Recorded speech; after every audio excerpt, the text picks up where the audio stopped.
Bismillahirrahmanirrahim. Assalamualaikum. Welcome back, champions, to Vivid Future. You have already proven that you are committed to improving yourself, and that is what success is built on consistent efforts. Now, no matter how small, but dear students, you are investing in your future. One English lesson at a time. Remember, your dreams don't work unless you do.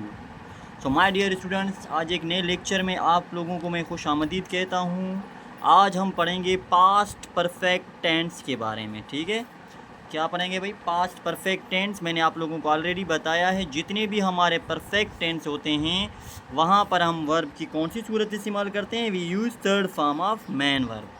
ठीक है, past perfect tense को हम कहाँ use करते हैं? This is use to express an action that completed in the past before some other action happened. ठीक है, ये माजी में कोई ऐसे वाक्यों को बयान करता है कि कोई काम जो है ना उससे पहले की गई हो। ठीक है, हेल्पिंग वर्ब इस टेंस की क्या है भाई? हेल्पिंग वर्ब इसकी एक ही है और वो है हैड। ठीक है, सिर्फ एक ही हेल्पिंग वर्ब है। जो हमारे पास सब्जेक्ट्स हैं, आप लोगों को आइडिया है कि सब्जेक्ट्स हमारे पास कौन से हैं? जैसे he, she, it, I, they, we, you. और अगर हम नाम लें जैसे जॉन एंड जिमी, ईटीसी, ये सारे डियर स्टूडेंट्स क्या हैं? ये हमारे सब्जेक्ट्स हैं। तो क्या है भाई, इसमें हम वर्ब की थर्ड फॉर्म इस्तेमाल करते हैं। पहला जुमला देखते हैं हम। I had bought a car, मैं कार ख़रीद कर चुका था। ठीक है, यहाँ पे बाट क्या है? ये सब्जेक्ट हुआ, ये हेल्पिंग वर्ब, और ये हुआ अपना मैन वर्ब। मैन वर्ब के पास बाकी ये हुआ ऑब्जेक्ट अपना। ठीक है, मैन वर्ब में हम वर्ब की कौन सी सूरत लगाते हैं माय डियर स्टूडेंट्स? हम वर्ब की तीसरी सूरत लगाते हैं, जैसे ब्रिंग। ठीक है, सेकेंड फॉर्म क्या है? ब्रॉट। थर्ड फॉर्म क्या है? ब्रॉट। ठीक है, तो हमने यहाँ पे थर्ड फॉर्म यूज़ किया। असर्टिव सेंटेंस बनाने के लिए क्या हुआ? I had bought a car. जब हम इसे नेगेटिव करेंगे तो क्या होगा? I had not bought a car, मैं कार ख़रीद नहीं कर चुका था। Had I bought a car, जब हम उसे इंट्रोगेटिव करेंगे, जब हम उसे इंट्रोगेटिव नेगेटिव करेंगे तो हैड आई नॉट। यानी हम जो भी जो ना चेंजिंग लाएंगे वो सब्जेक्ट के, जो सब्जेक्ट है और हेल्पिंग वर्ब इनके दरमियान लाएंगे। बाकी जो जुमला होगा वो हमारा सेम ही होगा। ठीक है, जैसे देखिए आई हैड, यहाँ पे पहला पोर्शन आप देख लें। आई हैड, जब मैंने नेगेटिव किया तो आई हैड नॉट, जब मैंने सवाली किया तो हैड आई, जब मैंने सवाली नाकारी यानी सवाल और नेगेटिव किया, उसे इंट्रोगेटिव और नेगेटिव किया तो हैड आई नॉट। बाकी जो जुमला हमारा होता है वो सेम जैसे है, सेम एज, हम उसे वैसा ही छोड़ते हैं। ठीक है, इस तरीके से हम जुमलों को इंट्रोगेटिव, नेगेटिव, असोरेटिव और इंट्रोगेटिव नेगेटिव बनाते हैं। उसके बाद आते हैं सेंटेंस नंबर 2 पे।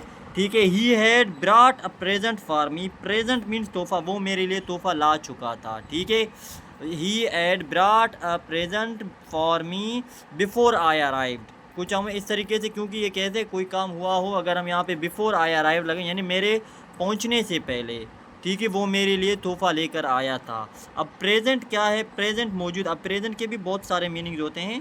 प्रेजेंट बिट तोहफे को भी कहते हैं, प्रेजेंट वक्त को भी यानी मौजूदा वक्त को भी कहते हैं प्रेजेंट। ठीक है, प्रेजेंट मीन्स पेश करना। ठीक है, कि कोई चीज़ यानी किसी को पेश करने को भी प्रेजेंट कहते हैं। ठीक है, तो एक ही वर्ड के 3 मीनिंग हुए हैं यहाँ पे।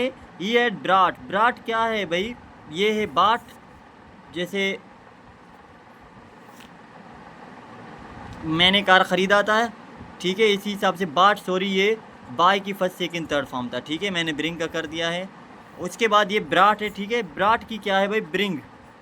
ठीक है, ब्राट की ब्रिंग, लाना। ठीक है, बाय बाट बाट, इसी हिसाब से he had not bought a present for me, वो मेरे लिए जो है तोहफ़ा लेकर नहीं आ चुका था। ठीक है, इसी तरीके से हैड ही। ठीक है, हैड ही नॉट। सो उम्मीद है कि पास्ट परफेक्ट टेंस आप लोगों की समझ में आई होगी। जितने भी हमारे परफेक्ट टेंसेज होते हैं, ये भी बात नोट कर लें, जितने भी हमारे परफेक्ट टेंसेज होते हैं हम वहाँ पे वर्ब की थर्ड फॉर्म यूज़ करते हैं। We always use third form in perfect tenses. ठीक है, थर्ड फॉर्म कौन से होते हैं? जिसे पास्ट पार्टिसिपल कहा जाता है। ठीक है, क्या कहा जाता है? पास्ट पार्टिसिपल कहा जाता है। अब कुछ याद आने के लिए आप लोग चेक कर सकते हैं, जैसे कम, केम, कम। ठीक है, फर्स्ट, सेकंड और थर्ड फॉर्म हम ये फॉर्म यूज़ करते हैं। और उसके बाद जैसे गो, वेंट एंड गॉन, ठीक है। हम कौन सा फॉर्म यूज करेंगे इस टेंस में? थर्ड फॉर्म यूज करेंगे। उम्मीद है कि पास्ट परफेक्ट टेंस आप लोगों की समझ में आई होगी। अगर आप ऐसे ही इन्फॉर्मेटिव वीडियोस देखना चाहते हैं तो subscribe now and be a part of a community dedicated to helping you reach your full potential. Your future in is vivid. Okay, thank you. Allah Hafiz.